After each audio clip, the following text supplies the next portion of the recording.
Hey kids, this is Pastor Johnny hanging out with our brand new friend, Marshmallow. And he feels so much better now that he has a name. He's not embarrassed to come out. But you know what? He wants to get to know you. So on the count of three, I want everyone to say their name. 1, 2, 3. Wow, that was a lot of you. But he's so excited to meet you. Why don't you say hi? Say hi, everybody. Say hi, Marshmallow. And he is just the sweetest little guy. Now, yep, I thought so. It's his nap time. So he's going to have to take a little rest while we have a little story time. So let me put him down. So say, bye, Marshmallow. Say bye. Very good. So we're going to be really quiet while I put him down for a nap in just a minute.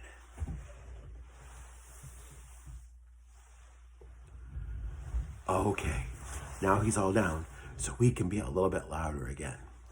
Now wait silly me, I've got my sunglasses still on from coming in from outside. But that's for later in the story, so I'm going to take those off right now. Wow, there are a lot of you out there. Everyone say this word with me. Say loyalty. Good. Say it one more time. Say loyalty. Very good. Now, what is loyalty? Loyalty is doing something for somebody we serve in a difficult time. Because anybody can do what they're supposed to do, right? But you find out who's really loyal when times are difficult and people still help you out. People are still faithful to you. Still, people put your needs before theirs. Like if your mom and dad have a crisis in the middle of the night, who do they call? Those are their loyal friends. Well, there's an animal, a horned owl. Can you say horned owl? So good. And this owl is pretty amazing because they serve someone when it's really, really hard. So I'm from Florida, but I lived for 12 years in Minnesota. That's almost to Canada. And it's really cold up there. It's still really cold right now. I talked to my friend from Minnesota this morning and they woke up to snow today. And that's a lot of fun, but it's really cold. So you have to have your jacket and your scarf and your hat and your gloves and you go outside, you do your stuff and you come back in and get warmed up by your fireplace or by the furnace or whatever you can, or a nice cup of hot cocoa. That's really cool and fun. But this owl is so loyal to her young, she does something that is mind-blowing. In February, which is one of the coldest months of the year, she goes out to build her nest. All the other birds are gone. They've already migrated south. They haven't come back yet. They're not going to be anywhere near up there until it warms up a little bit for a couple months. But there she is, up in the tree, looking for a nest. She spots one. It's an old crow's nest. And she flies over, checks it out. This is pretty good. So she goes and she gets some soft branches and some twigs and she puts it in the nest. And then she plucks out some of her own feathers and puts them in the bottom of the nest to make it soft for her eggs and for her little owlets when they hatch. And then she sits down and in a few days' time, she'll lay 3 eggs. Now here's the crazy part. Once she lays the eggs, she can't leave until the eggs hatch. And that takes like 4 or 6 weeks, a long time.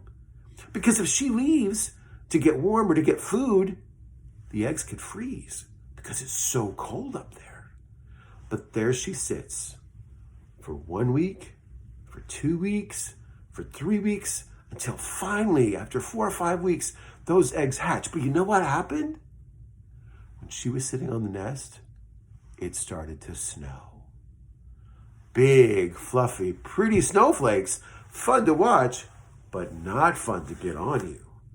But she sat there, didn't leave her eggs, because she wanted to make sure her baby owlets were going to be okay. She was so loyal to them and took such good care of them.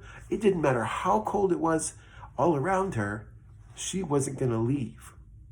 And there's a reason for this, because those little owlets grow from teeny tiny to 18 or 24 inches in wingspan in a very short amount of time. So once they hatch, they need lots of food, more than teenage boys even.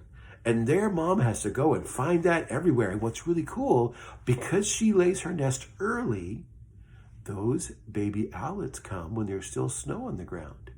So it makes it really easy to find mice. And that's what she feeds her babies. And so she gets plenty of food, and her owlets are able to grow. And in just a little bit of time, they're big and full grown and out of the nest. But it would never happen if she weren't loyal, if she didn't serve them when it was difficult. And because she serves her owlets when it's difficult, they get to grow up to be big and healthy and strong. And this reminds me of a story in the Bible. We know about David and Goliath, right? So David was able to kill Goliath. Now, did he kill Goliath in his own strength? No way. You know that. Who gave him the strength to kill Goliath? God did. And why was he not afraid? Because he knew that who was going to help him? Exactly right. God was going to help him. He didn't need Saul's armor. He didn't need anything else, because he knew that God was with him and that Goliath was defying his God, and his God was going to be great and greater than any old giant.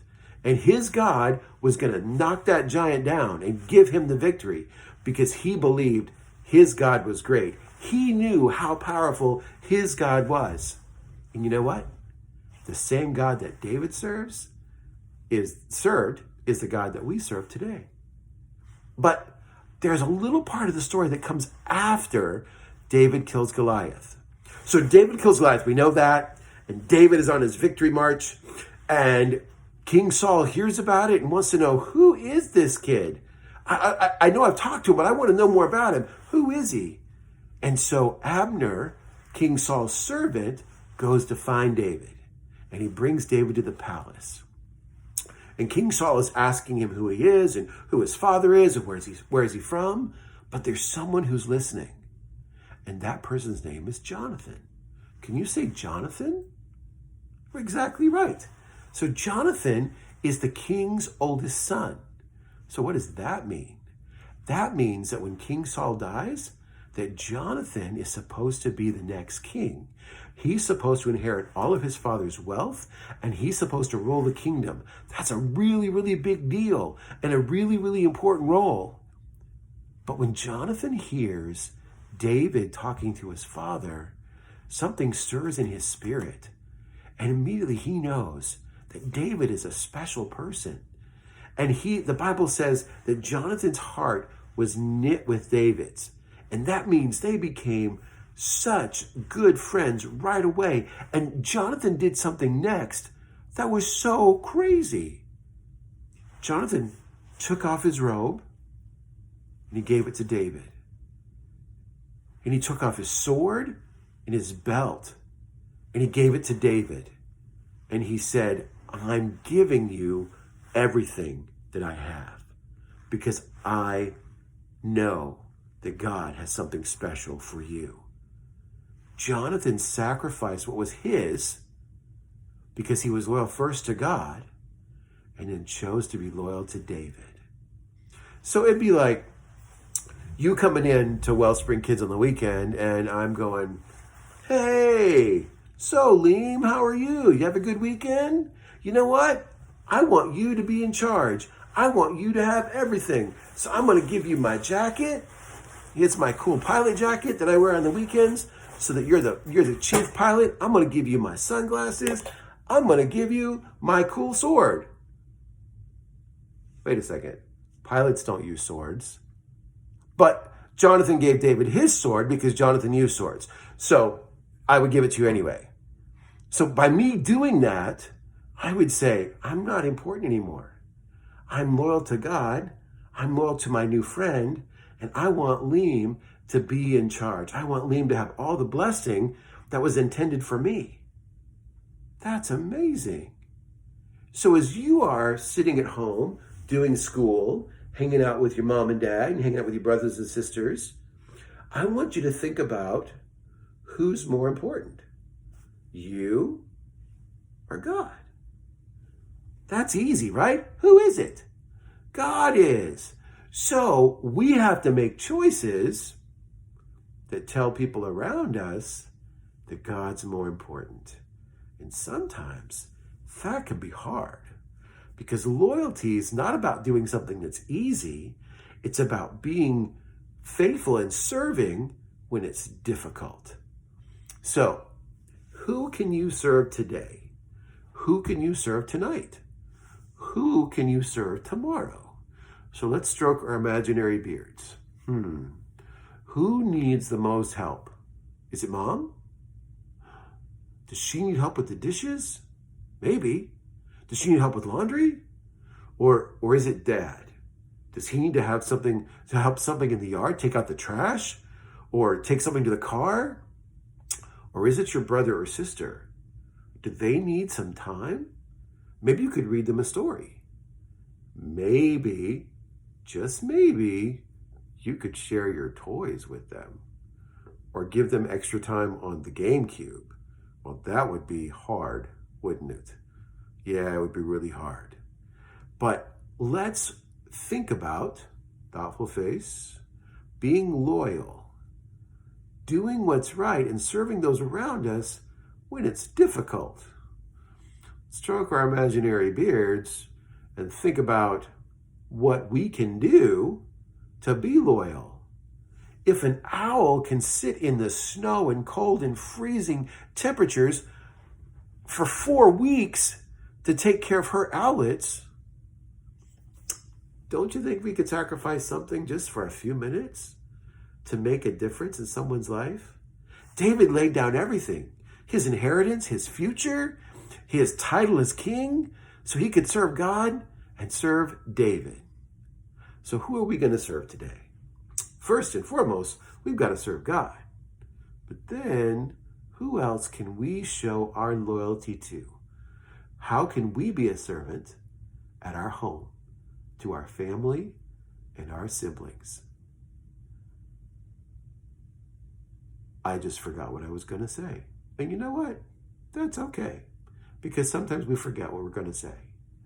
But I just want you to know that I'll see you each day in the morning for soap and in the afternoon and evening for story time. So have a great day, and we'll see you back here soon.